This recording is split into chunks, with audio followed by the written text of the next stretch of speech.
Minecraft has added what I always wanted out of the game: rideable ghasts, and also graphics that don't make my eyes bleed. But with the new vibrant visuals actually comes a new vibrant and pretty graphic darkness that actually makes the night part of the game quite a bit harder and scarier, which is why I decided to challenge myself to play 100 days of hardcore Minecraft with the Mojang approved shaders turned on and see how I do if I'm not allowed to turn off the prettier sun. My goals for this playthrough are pretty simple: build something cool, get a pet Happy Ghast, beat the game and defeat the Ender Dragon, and I also decided to play with the coordinates disabled to add extra challenge and take full advantage of the new lodestone recipe that only uses iron, not netherite. Think it will be more interesting this way. And of course remember, no dying. Maybe some killing, we'll see.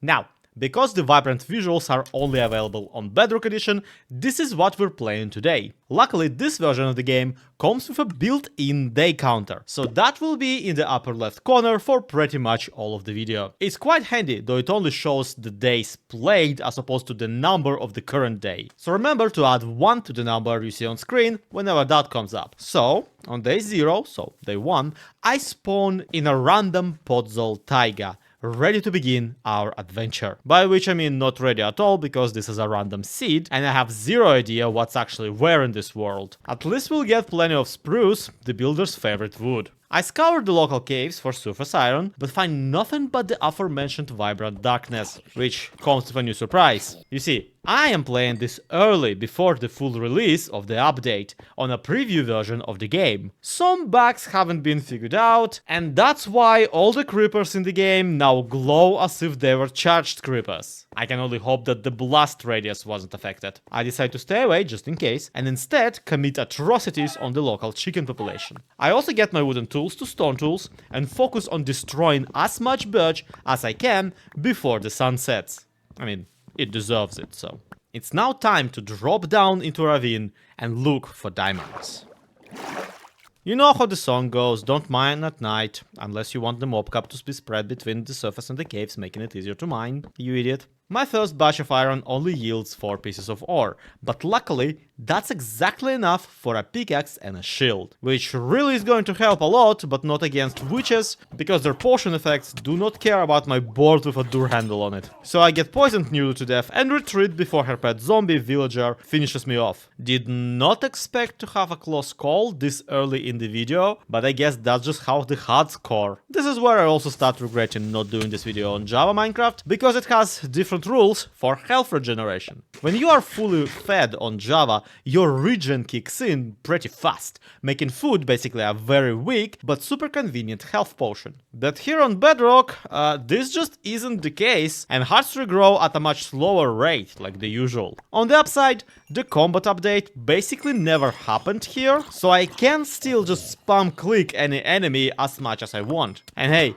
I got 2 pieces of glowstone out of this tussle. It's completely useless to me, but I got it. For the next couple of days, glow lichen becomes my sworn enemy, because every time I see it, I think it's some diamond ore glistening in the dark, but that's simply not the case, because it's glow lichen. Really, it's nothing but iron and lichen for the time, and I decide to make a pit stop to smelt my questionable riches. Remember, there's no coordinates, so I have no idea how deep I actually am, but now that my metal is flowing, I make a full set of iron armor and even accidentally a second chestplate. Waste of iron, but I now have a breastplate for every breast. But here's the twist. Shortly after, I actually get my first enchanted tool in this world, because a zombie drops me a silk touch shovel. Feels pretty rare, and I will treasure it for the rest of the playthrough, but not as much as I will treasure this first ever diamond, which naturally I find in the ceiling, right on top of the spot where I was just standing for 10 minutes. It's been there the whole time, and I just went about my business. Gamers don't look up, okay? Stop laughing. However, before I can pick up my second ore patch, I need to get something else. See, I really wanted to preserve this first diamond of this world, and if I pick up a second one right now, they will stack together. So, I no longer will know which one is the first one. This means I need to put it somewhere else somehow. And that's when it hit me. Bundles. You can put any item in a bundle, and no other item will go in without your explicit permission. So if I just find a piece of string to craft it with the leather I already have, I can put my precious first diamond safely into a designer bag. So I begin actively running across dark caves and fighting any monster I meet, hoping to find a spider. But my luck just doesn't luck right. I even find a skulk biome before I find this very basic, very regular mob. And so I have to settle for plan B. I put down a chest and place my diamond inside, so I can return and pick it up later. Of course, that will be quite difficult without the coordinates, but wait! For a recent update, the lodestone crafting has been switched, so it's just some chiseled stone and an iron ingot instead of netherite ingot. I can just craft a compass and place a lodestone, so that compass will forever be pointing exactly at this chest. This really changes my luck actually, and I find even more diamonds after, bringing my total to 5. Much as I now would like to craft 5 jukeboxes, it's actually just enough for a diamond pickaxe and maybe an enchanting table. But also at this point I'm surviving on just the zombie flesh, so I should really get back to the surface and get some actual food. Once I finally dig myself out, it's already day 4, or rather, night 4, meaning that not only have I been playing this for over an hour for sure, I also haven't slept the entire time, so now phantoms will begin to spawn at night to chase me down. And listen, I'm not a fan of skipping a night in this video, but I really suck at fighting the nightmare flap-flaps, so just this once, I dig myself into the ground, and just try to wait out the night. So welcome to my house tour. I got my crafting bench, I got my oven, and of course, there's dirt! Please let me out. To help me avoid this problem in the future, I craft a clock and find out that it's exactly midnight. At least I got plenty of time in this hole to admire my many riches. Overall, my spelunking expedition brought me 15 gold and a clock, 79 iron and a full suit of armor, 23 lapis blocks, 16 redstone blocks, a diamond pickaxe, 2 diamonds, a stack and a half of coal, and another diamond waiting somewhere down there in the chest, where I can totally find it, I promise. Oh, also the silk touch shovel. All in all, not too bad, as long as all I do is craft compasses. But now I need a place to put down a bed and nap away the murder birds. So let's explore the area. So far all I've seen is taiga that slowly became a mixed forest, which is great for wood types. A nice change of pace is this snowy spruce forest and the frozen iceberg plains beyond it. But fun as the ice boat drifting is, I am much more interested in this lava lake I found in the meadows. Lava is obsidian, obsidian is nether portal, so I figure exploring would be much more fun if I had my own pet ghast. But also the phantoms from last night are still alive somehow, and it starts raining, so they're no longer on fire. They somehow waited here the whole time I was running around, because I guess I unloaded the chunk and saved them from the sunlight. Amazing, but also pain. And I now have everything I need to complete the first goal of this video. Get a Happy Ghast for me to ride. Of course, I do have a diamond pickaxe to mine obsidian, but I still decide to make a nether portal using a bucket, just to prove that I know how to do that and because I didn't feel like digging obsidian for minutes on end. Whatever time I saved there, I then immediately waste by trying to get flint out of gravel using a silk touch shovel. Took me embarrassingly too long to figure out why that wasn't working. While at it, I made sure to dig up some more for arrows and also crafted myself a second shield because I forgot that I had one. I will never financially recover from this. But I probably will need multiple shields here because my nether spawn is horrible. Technically, it's not super unlucky because while the biome my portal appeared in is technically the nether wastes, it was located just around the corner from a soul sand valley. That may sound good for this playthrough because Soul Sand Valley is where the dried ghasts can be found. But this one generated with no dried ghasts already in the biome, and something about the rest of the nether got built in a way that made this Soul Sand Desert basically a non-stop skeleton generator. Luckily, I can still just craft a dried ghast on my own, and once I pick up a ghast tier and see the recipe, I realize that that might actually be kinda hard. A dried ghast requires 8 ghast tiers to craft, and a bone block because I'm playing on the preview. Sure, ghasts are plentiful in these plains, but consider this. Ghasts are plentiful in these plains.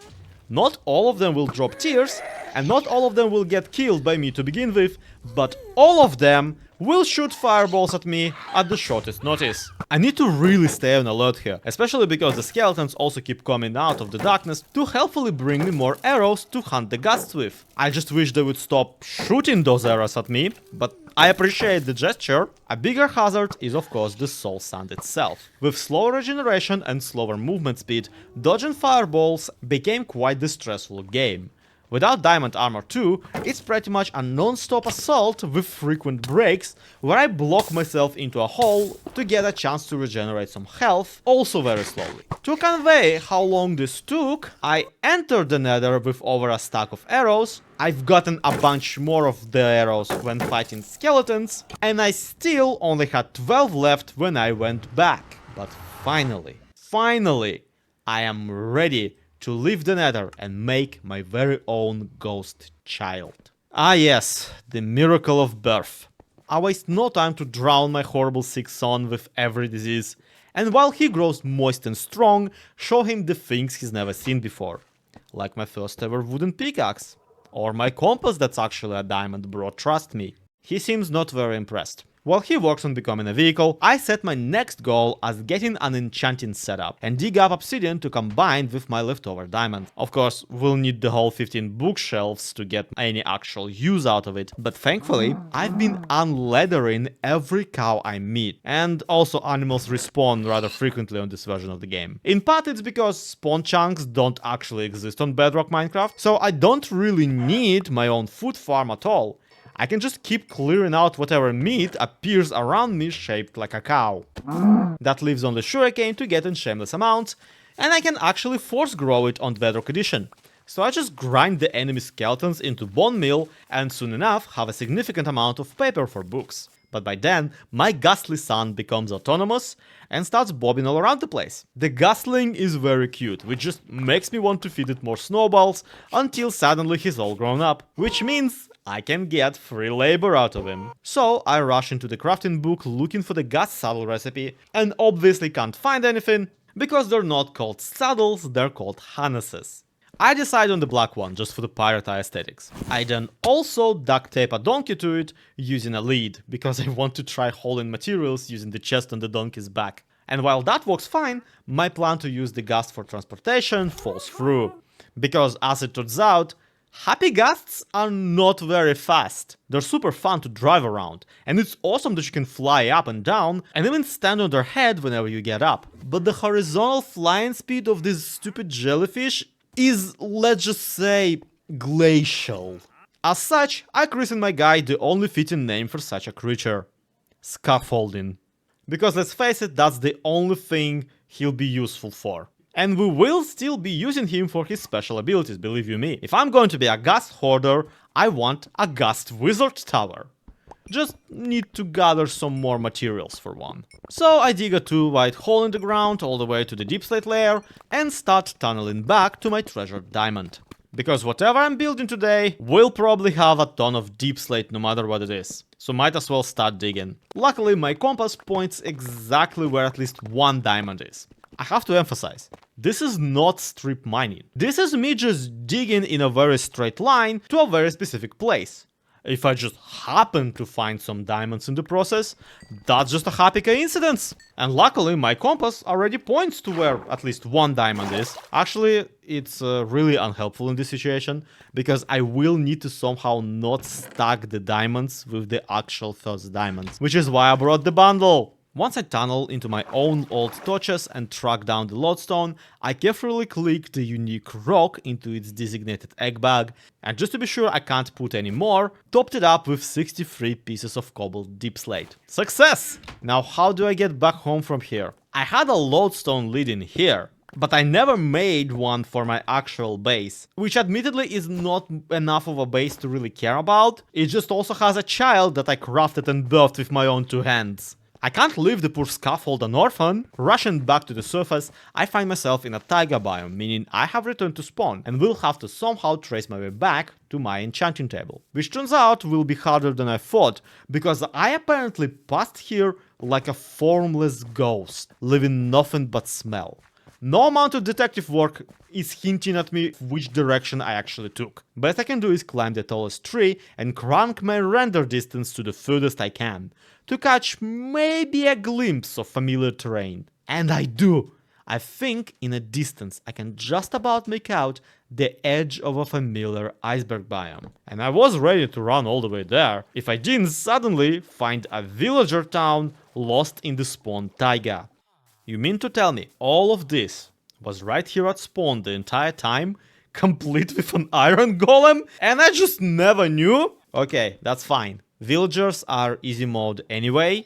You get into trading, you get infinite tools, you get unlimited iron, and you get unlimited cuts. So right here I decide on a new rule. I'm only allowed one villager to keep. I mean, Wandering Trader is a thing, but he doesn't count because I can't keep him. I might change my mind in around 90 more days though, so let's just put a lodestone down here for later. I pick out a villager I hate the least, which for the record is still a lot, and put them into a boat. Cartographer friend, you are going onto a mapological adventure, whether you want to or not. I thought you of all people would appreciate the trouble. Our sightseeing, and also home looking, takes us through the much larger iceberg biome than I anticipated. On the upside, we get a great look at the remarkable shipwreck, which is basically just the whole boat, sideways, stuck in an iceberg. I should not be mocking the driving given how this trip is going, so I will not. But hey, I sure got the right villager for a treasure map adventure, don't I? The crashed ship had a map to a treasure chest, and that did have a single extra diamond and a Heart of the Sea. Don't really plan on doing any underwater building today, but it looks like a Pokeball, so I want it. But unfortunately, what the treasure was not, is the friends we made along the way, because the cartographer ran out on me somewhere midway through. That's fine though. I know where he lives. I don't know where I live, mind you. And my guy who knows maps refuses to talk to me and also has disappeared into the woods. Not only that, I have now completely lost where the spawn point is either. Thankfully, I can make a compass for the spawn.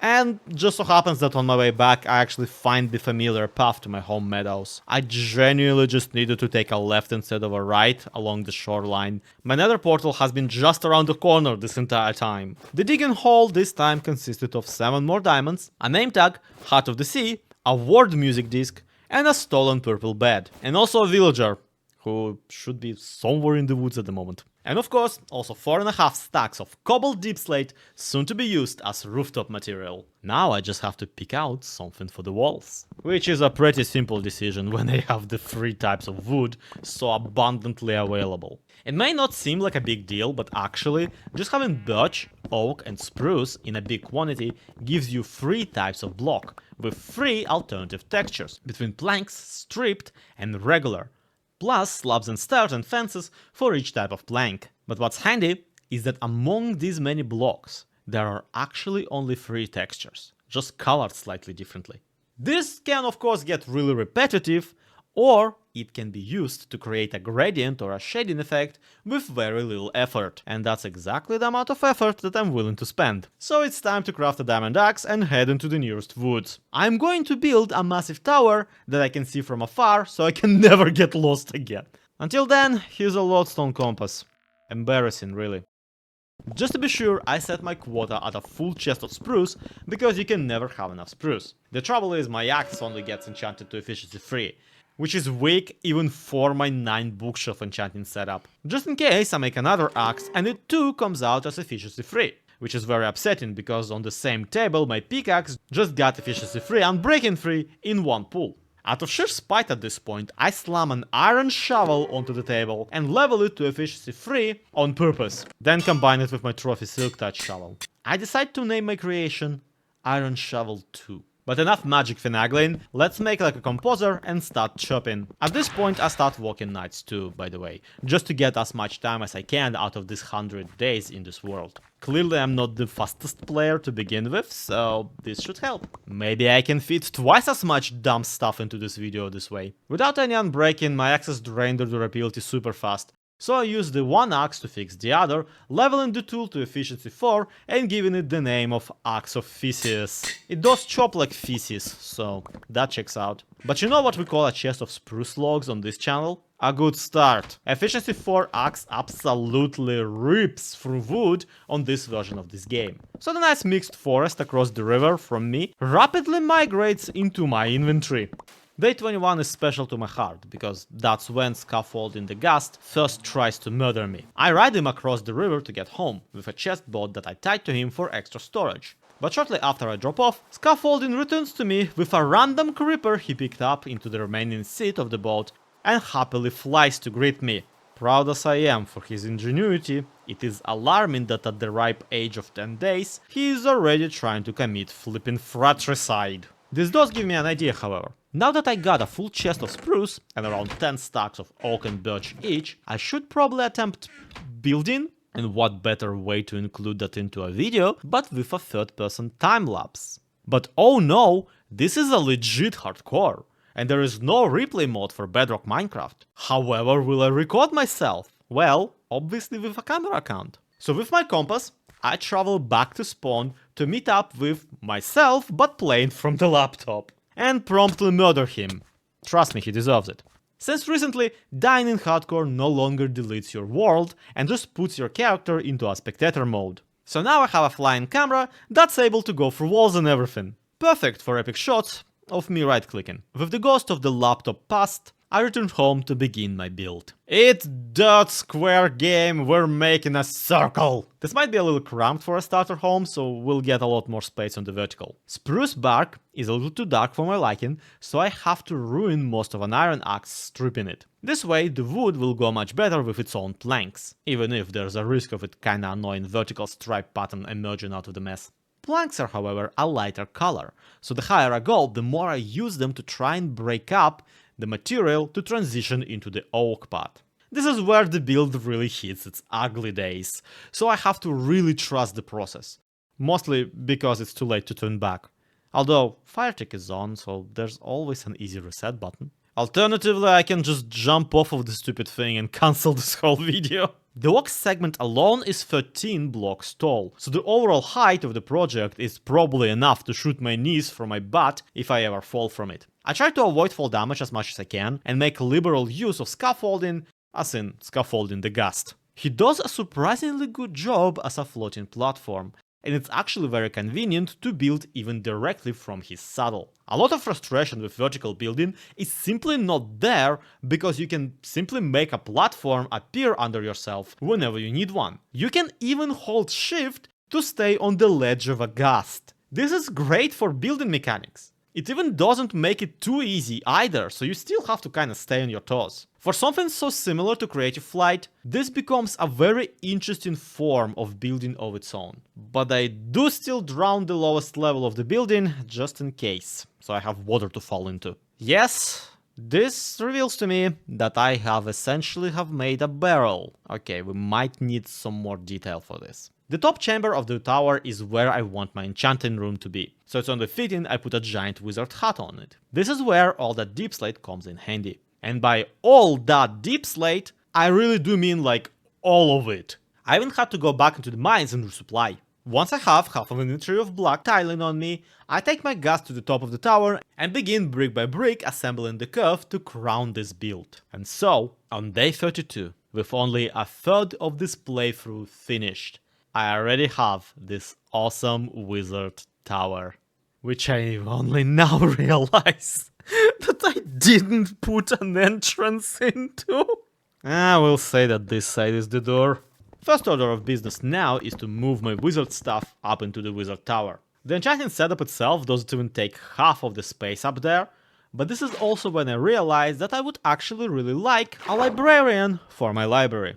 Thankfully, I know the perfect candidate for the job. They may not know books, but they sure know maps. Having saddled my ghast, I fly off into the night, which is no problem because with Scaffolding's movement speed, we'll get there exactly by morning of the Monday next week. Of course, at this point, I have zero chance of actually finding the cartographer villager, right? Except I kept the treasure map that I was exploring when the cartographer ran out on me. So if I just retrace my steps little by little, I should be able to find my old friend, granted that they haven't been eaten by zombies. By some miracle, I actually do track them down, alive and well! by which I mean knee-deep in a frozen lake, no doubt trying to drown themselves rather than participate in any more of this video. Unfortunately for them, I then easily trap them in a boat and attach it to my ghast for transportation. You know, as a map enthusiast, they should appreciate the view from top down, right? And much as I dunk on scaffolding's top speed, I have to admit, it is actually rather convenient to just point him wherever the compass is pointing, jam a chopstick into the forward button, and leave the PC to go get a refill with my tea. And so, by the next morning, my tower epically comes into view. Filled with zombies because I never actually lit up any of it. Ah, that can't be good. I drop off the cartographer on the roof, where the zombies have already singed, and gently slam the boat with them into the enchantorium. And because villagers float, they will never escape through the water stream in the floor that I've been using as a ladder. They are now trapped here forever, and their only crime was maybe learning how to sell mending one day. What precedes is a long and tedious process that I like to call conditioning. The villagers can change profession when presented with a new workstation, so cartographer becoming a librarian is just a matter of a lectern. But the thing about librarians is that they can change which enchanted book they offer if you break their lectern and revert them to an unemployed villager. So to get a mending book, I have to repeatedly place the lectern, check their traits, break the lectern again, on a loop, forever, until I maybe get offered a book that I like. Somewhere in the process, cartographer also suggests that I buy a Curse of Binding book. An idea so stupid for this, a hardcore let's play, that I promise to throw them out of the window if they ever suggest it again. Yeah, let me just glue a piece of armor to myself until I die or it breaks, on purpose. I see why your brain is a rectangle. Finally, after I don't even know how much time, the trader offers up a mending book for just 10 emeralds. And of course I need to lock that up as fast as I can before the professional map maker, whom I've done nothing but crimes to, changes his mind. That's when a lucky wandering trader shows up, offering to pay 2 full emeralds for 2 buckets of milk each. Of course, that's essentially exchanging iron for emeralds, but what options do I have? My only export here is paper and swear words. With my bucket riches, I get my first mending book and read it onto the Axe of Theseus, as the last chance of unbreaking this silly thing back to health. Yes, I am more invested into the survival of this axe than maybe even my own. My diamond situation is pretty dire by now, so every little bit helps. For crying out loud, I only have a diamond chestplate because a zombie dropped one, and I can't even wear it because it's basically broken already. Naturally, a mending enchant would bring this back from the brink, but get this, my experience situation is even worse. But it's not so bad that I can't spare a level to use my name tag and name my librarian villager cartographer to avoid any further confusion. While waiting for my sugarcane to grow, I begin moving my things into the ground level of the tower, decorating it with bookshelves, crafting benches and plenty of chests for my many garbage riches. A special boss battle is making a flower pot, because I have no bricks or clay, and it takes me an embarrassing amount of time to realize that this is a Silk Touch shovel. It will not break clay into clay balls. I even splooge for a jukebox to celebrate my home warming with some music, and of course the only music disc I have is the one that starts with a funeral march.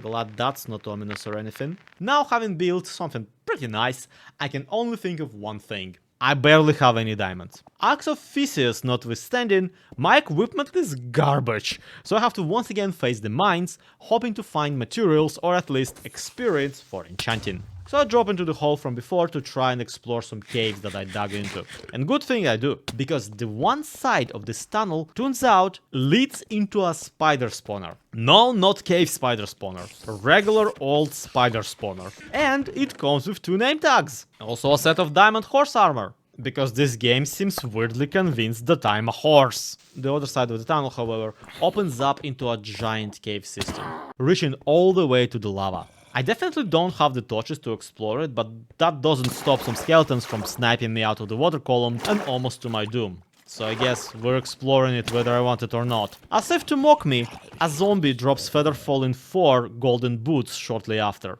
Yeah, that would have been quite helpful a little bit ago, thanks. On the upside, once I do make it down, I find a piece of diamond ore right away, and another one hidden under a water stream. I still only get to 15 diamonds before my self-preservation instinct kicks in, and I leave. That's still boots, pants, and a sword, and I'm left with just 2 diamonds that don't really fit anywhere. Now, if only I can secure this gear with mending so it will last. But even that's not going to help, because mending will only cure your tools using experience, and my only source of experience are some random zombies that come at night. So with 40 days now under my belt, I go down into the mining hole to convert the spider spawner into at least some semblance of a mob grinder. I know infestation experience farms are a thing that exists now, but even though I can get a brewing stand from a village, I wouldn't have the blaze powder right now to power that brewing stand until I get into a nether fortress, which, as you will find out, is an adventure entirely too big to do right now, or possibly ever. Here's what I did get though. A wandering trader spawned with a trade for an eye bloom. Finally, something to put into that flower pot. Also, I just like spider spawners. Regular spiders are too damn thick, so they can't reach you for a 1x1 gap, unlike most regular monsters. So I feel much safer walking with them. Until a spider jockey spawns in, who I honestly just entirely forgot was even in the game.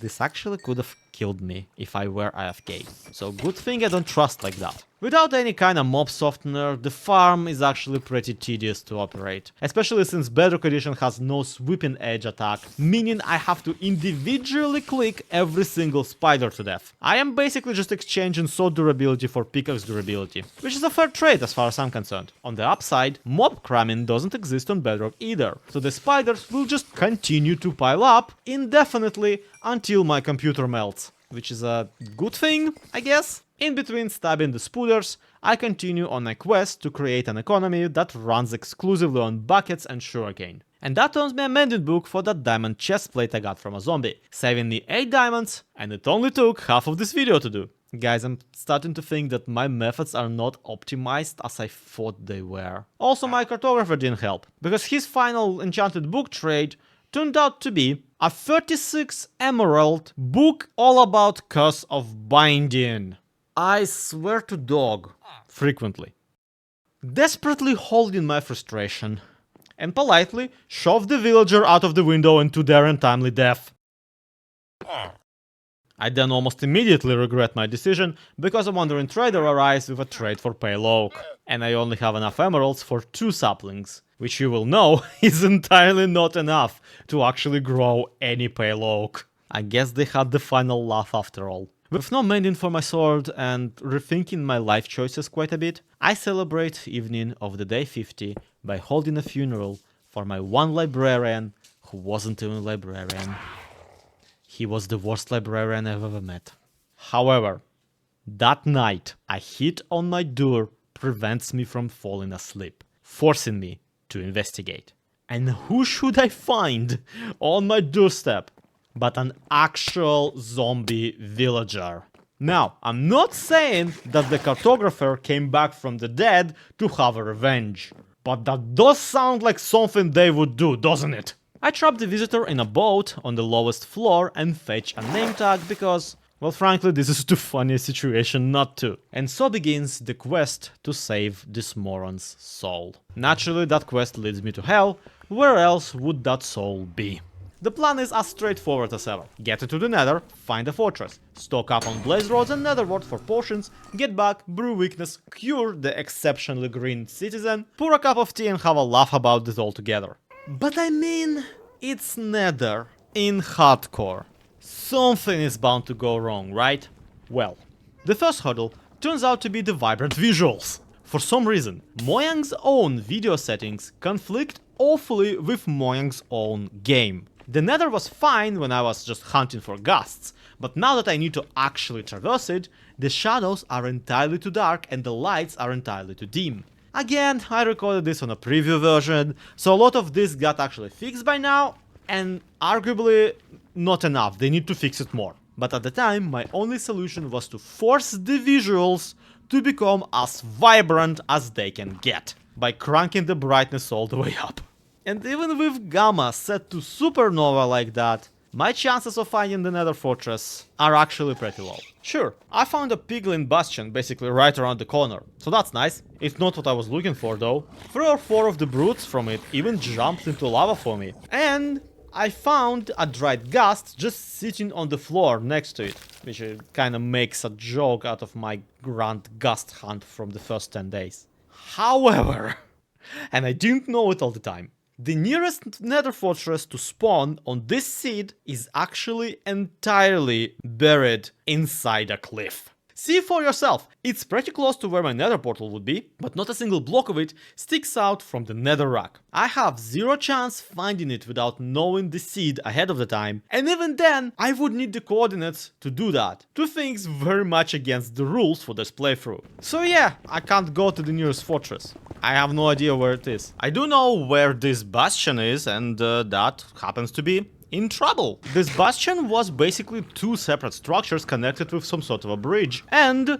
as you already saw, most of the defenders of the bastion immediately threw themselves off of that bridge. One of them actually landed on some blocks instead of lava, but I was quick to place a barrier in front of him. And then it's over, Anakin, I have the high ground. Risking an arrow to the face, I pillared up into the actual bastion, and lucky for me, this is a bastion big enough to actually have a netherite template. It's in the middle of this bigger section, at the very bottom, surrounded by lava and also by gold. This is also the type of bastion that has magma cube spawners, which is really handy, but not for me, because I'm grabbing my netherite template and living. My equipment actually holds up surprisingly well against the piglins. But don't let my confidence confuse you. I do hate it here. I've been clutching the entire time I was storming the bastion, and especially standing there on the pile of gold in the middle, risking to get knocked off into the lava by the magma cubes hiding in that exact lava. But the important thing here is that we got the netherite upgrade template, and thanks to the fact that they stack up to 64 together with themselves, I can just put it into a bundle and won't even have to spare the inventory space for it. This is, however, entirely not what I came here for, so I decide to venture deeper into the nether to try and find that coveted nether fortress. And lucky for me, I met this very skilled piglin gentleman riding his pet Strider, or as I like to call him, a free saddle. Yeah, I didn't have to kill him, saddles are craftable in this update. I simply forgot that they are. It is ridiculous how good the butt-wiggling beast is at helping you traverse the nethers. The trip took 5 in-game days, and it went through bastions, lava lakes, but finally, a warped forest opened up to reveal the worst place in the nether yet. Awesome, let's go rob it! The original greeting party is 5 blazes and a complimentary wither skeleton, which would have been the end of me if not for... well, I have no idea. How am I alive? Once I actually break into the building, the fight actually becomes much more manageable. The blazes are easier to dodge if you can't just hide behind a corner, and the wither skeletons will just stop and hit their forehead against the door frame if you lower it to just 2 blocks. I soon amassed 30 blaze rods and plenty of nether wart and even a wither head. And with my wither head, decide to wither head home. One problem with that though, where is home? I know it took me 5 days to find this place, going in a relatively straight line, but I got so turned around, panicking and on fire, that I don't know which way that line would be pointing.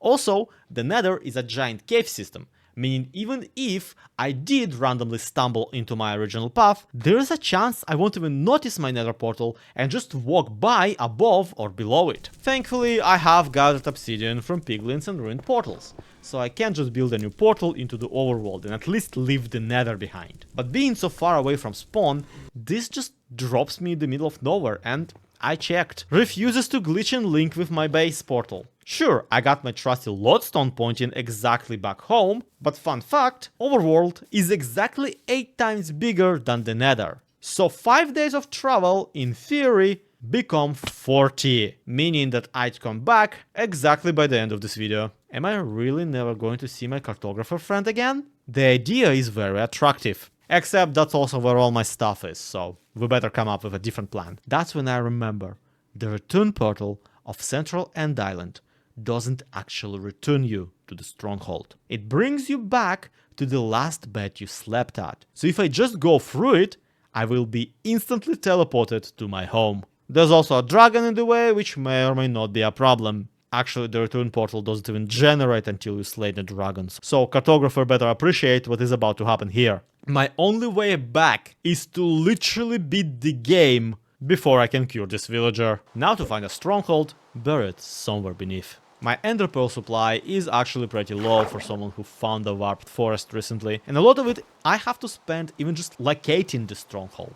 I know that some people can get an estimate of where it is by just calculating the angle of two thrown pearls. I cannot, because it's math. The final pearl goes down in the middle of an ocean, adding the risk of the drowned and drowning to this nether expedition. That's how you know it might have went wrong. So day 60 come and goes, and I'm just there, looking at a completely empty end portal frame. All 12 Eyes of Ender missing. This is the opposite of dream luck. And this trend continues as I locate every single chest in the structure, but find no extra Ender Pearls to convert into Ender Eyes. Did find a Smite 4 loot in free book, which I do plan to smite and loot, so that kinda checks out. I return to the surface to hunt Enderman, but that doesn't work either, especially next night when it straight up just rains, preventing the monster from showing up. Luckily there's a village nearby where I can seek shelter and companionship. And I know I'm only allowed one villager technically, but also technically I don't have one, so hi guys. But that's actually my saving grace. Cleric villagers can trade ender pearls, so I dedicate a day to leveling one up into submission. Only to find out that the market price for an ender pearl nowadays is 5 emeralds for one. So obviously I go back to night hunting the enderman. Except the next night brings 6 separate endermen, and together they only drop a single pearl. I don't think this is what they meant when they said day trading, but I guess I'm selling valuable papers technically, so it checks out. Day 64 comes, and with a full stack of time under my belt, I come back to the portal with all 12 ender pearls and 12 dark oak saplings. Because I found dark oak forest nearby, and if anything, this makes this whole trip worth it. Now to enter the final dimension and take it all back home. Despite my remarkably slow prep time, I'm actually quite nervous to take on the final lizard. It's been a while since I last fought one, and it's been even longer since I last fought it with less than 3 players on my side. So I'm sticking to the basics and taking out all the individual end crystals to kick out the regeneration from under the boss. There are of course the Bedrock native iron bar cages around 2 of the crystals, and I try very hard to squeeze a projectile through the corner of the bars. And when that doesn't work at all, I still have to climb up there to break the regen cubes out of the prison. Look, I know it's all dork methods, so just for you, here I am blowing up the last bit of the dragon using a bed, okay? This actually does put the animal to sleep and opens up an end gateway to the outer end islands. And I mean, I'm already here, right? That cartographer isn't getting any deader. We might as well go grab an elytra from the outer end. So I crawl into the end gate and I'm greeted with an end city literally right out of the gate. It even has an elytra ship parked next to it. Maybe I do have dream luck. Now, because I'm straight up exhausted by this whole trip, I decide to save all the shulker fighting for some other time and just filler the boat. Just want to grab my wings and maybe a couple shulker boxes, not that much. A treasure chest also gave me an efficiency 4 pickaxe with basically every other enchant maxed out, including a curse of vanishing, which you will know is the curse that makes a tool disappear if you die with it in your inventory. A pretty pointless threat, given that this is hardcore. If I die with a tool in my inventory, it doesn't matter what it does after. And really, if anything, I feel a certain kinship with this stupid pickaxe that will also die someday. Sooner rather than later, given who's playing this. With that, I zoop to the central end island and backflip into the return portal to watch the final credits and officially set my personal best Minecraft speedrun time to what? 20 hours? 25? I'm still only teleported to spawn, not to my bed. So only by day 66 I actually make it home to hug my pet Ghast, who doesn't even seem bothered to get back down to me. They actually are supposed to have an algorithm where the Happy Ghast will get curious about the player and approach them so the player can get onto the saddle. But since me leaving, as it turns out, the Minecraft preview got updated. And something about the update really messed with how Scaffolding here sees his dad. Because I just can't mount him at all now. Right-clicking the Happy Ghast just does nothing, and the child I crafted with my own 2 hands appears to have completely forgotten me since the time I left for the Nether. The only thing I can still do with him is make him into a platform whenever I actually get on top of him. I mean, of course I still have his sister since the time I found her in the Piglin Bastion, but I was really hoping to just have her as a paperweight on my desk. But apparently I guessed wrong about which one of my children will be the most useless. Of course, this whole Nether adventure still isn't complete without brewing the weakness potion and curing the cartographer zombie. That was the whole main quest, remember? Years ago, what it feels like? And oh no, I can't do that because I ran out of spider eyes. If only I had a full spawner of that stuff. Amazing. I splash us both with the weakness effect and cram a golden apple down the villager's throat. Then sit there staring at them for as long as it takes to cure. Sure, nothing could probably go wrong in this situation, but you know villagers. And I know this villager far too well. Anyway, my gas not working is horrible news for cartographer. Because now I just have to drag them up the tower on the lead myself, while fine, if we fall I got Elytra. Pointed silence about cartographer. Actually, looking at this idiot pillar, I do think that something really tall and like equally cool would really complement my original tower. He said as if fall damage stopped existing. Anyway, cartographer now is in their rightful place. And here's the thing. Resurrected villagers are supposed to enter a life debt where they lower their prices for you. But apparently, being dead really disagreed with cartographer, because they've become only more stingy with the prices.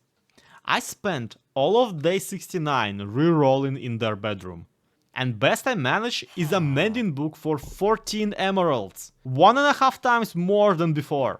And even that is only on the 3rd level of trading. I'm not even supposed to know it's there, if not for the Bedrock Twigs resource pack that Silent Whisperer sent me, that reveals the extra trades. It's almost as if this is an entirely different person who I randomly resurrected and they don't even remember that I rescued them.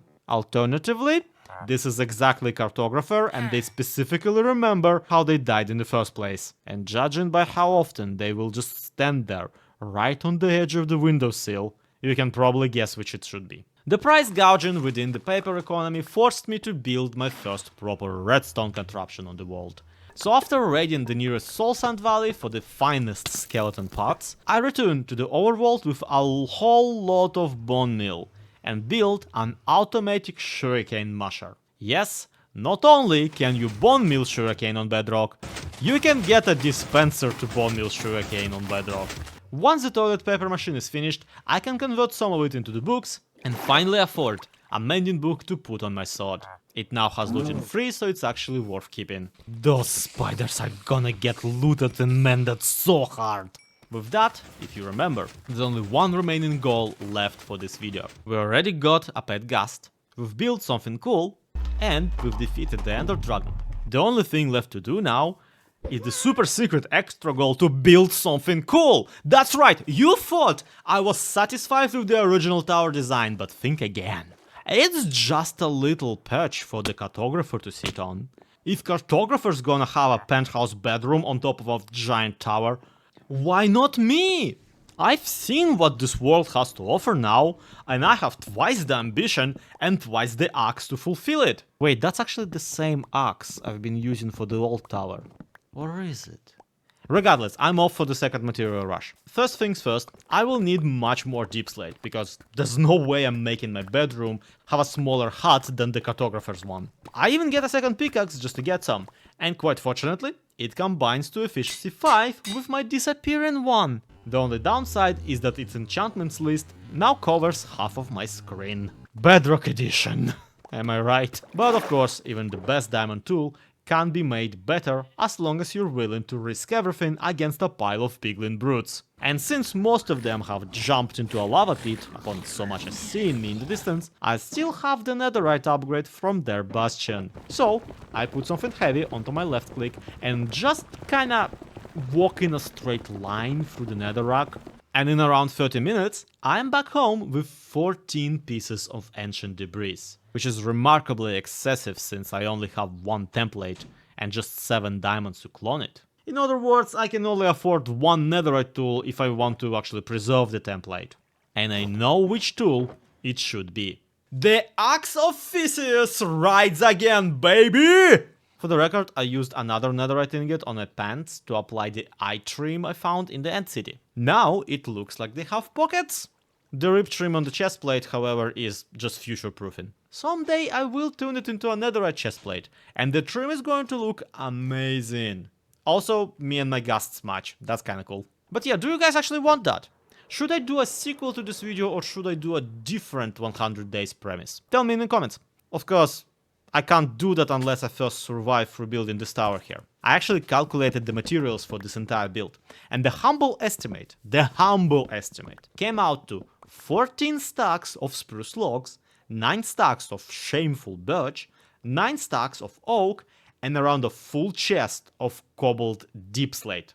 Somehow. That's 2048 logs alone, chopped and stripped, and shaped vaguely into a tower at some point. But I can no longer delay actually putting these blocks down. So here's what we're doing with all of these goodies. First and foremost, this tower will be taller than the previous one, because I want my bedroom to be higher than Cartographer's one, so that they never forget that I'm above them. So we're starting out with a bigger diameter to begin with. We then continue the exact same method of stretching out a tower up to the main chamber, by starting with stripped spruce, going into the stripped oak, and then finally the stripped birch. This time, however, I want the shapes of the transitions to look a little bit more interesting. So I adapted the methodology of, if it looks like it got blown up by dynamite, then it's built correctly. As I don't actually have a pre-planned full-on build for this, and Lightmatica or even Structura don't work on this version of the game, it's not enough for me to wing it for these shapes. I have to also manually copy them from left to right and from back to front. This is why you will frequently see me build a kind of a cross where a floor would be. That is not just me trying to locate where the center of the tower actually is. That's me actively creating guidelines by which to literally count the blocks out. This is not a very exciting process, I have to admit, but I do think it looks kinda cool on the actual time-lapse. Once the shaft is about as tall as the tippy top of the other tower, I start working on the actual bedroom chamber, which probably will be just a bedroom chamber and not a place where I store any of my useful things, because it actually is very hard to get all the way up there. But the crowning achievement, in a lot of ways literally, is the hut roof that I've given this tower. I just really like this shape. It's bendy in a few spots, in the exact right kind. It's much bigger than the other one, and it's somewhere to land my ghast, even though maybe a balcony would have worked better. Unfortunately, the closest to an actual perching spot here would be this little bridge that I made, leading from one tower to another, so that I don't have to go all the way down every single time. After all, I do need at least something that would make these structures look like the same structure. And I think that this little bit really helped with a lot. And yes, it is directly above the cartographer grave from day 50. That could have been planned better, but I just really wanted my tower to be on the seaside. Overall, I'm quite proud of this giant build. It really does look like it was always meant to be together like that. You know, with the towers holding hands and everything. It's just too bad I don't get to actually get into the interiors of it, because by now it's day 99 and the time is rapidly running out. Hey, wait a minute. It's not day 99, because the counter on the game is one day below. It's actually day 100! We did it! I survived 100 days in hardcore, built 2 giant tall things, and at no point have fallen to my doom. This is actually a massive success. Please don't look inside the big tower, it is very ugly in there. I'm sorry. But hey, maybe we will fix whatever went wrong with this playthrough in the next 100 days of hardcore? Leave me a like, leave me a comment, I will need your support if we want to make another one of these, because this has been stressful. And to be honest, I now really want to just go play some regular survival with my actual friends.